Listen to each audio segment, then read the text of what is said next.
কেমন আছো তোমরা সবাই? তো আজকে আমি আমার কলেজে নিজের ক্লাসে সবার ১ম এ পৌঁছেছি। তো ফাঁকা ক্লাসটা একবার তোমাদেরকে দেখিয়ে দিলাম। আজ আমি কলেজে মেইনলি গেছিলাম রেল কনসেশনের টিকিটটা নিতে। তো এই রেল কনসেশনের টিকিটটা প্রতি মাসে একবার করে কলেজে গিয়ে করতে হয় ব্যাস। তারপরে ১ মাস তোমাকে আর টিকিট কাটতে হবে না। হ্যাঁ, এই একটা ছাড় আছে যেটা আমরা পাই স্টুডেন্টসরা।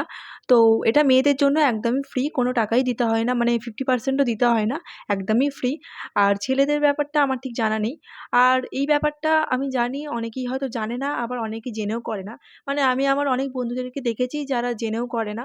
তো যাই হোক আমি তো করি। আমার ১ মাসে ১ টা দিন কলেজে গিয়ে এই কাজটা করে নিলে ব্যাস আমাকে আর ট্রেন ধরার সময় দৌড়ে, দৌড়ে গিয়ে টিকিট কাটতে হয় না। তো আমার জন্য এটা ভালোই। আমি তো কলেজে অ্যাডমিশনের পরেই অফিসে গিয়ে বলেছিলাম যে আমার এই কনসেশনটা লাগবে। তো তারপরে তারা আমাকে এটা দিয়ে দেয়। কিছুই করতে হয়নি। শুধু গিয়ে বলেছি ব্যাস ওনারা দিয়ে দিয়েছে। তারপরে ওই কাগজটা নিয়ে আমাকে স্টেশনে এসে জাস্ট টিকিটটা কেটে নিতে হয়েছে। ব্যাস তারপরে আর আমাকে কোনোই খাটনি খাটতে হয়নি। ১ মাস পরে আবার গিয়ে আমাকে সেম জিনিসটা রিপিট করতে হয়েছে। এটা শুধুমাত্র হেমচন্দ্র কলেজে হয়, এটা একদমই নয়। সমস্ত কলেজেই হয়। তোমরা শুধু একবার গিয়ে ওনাদেরকে বলো।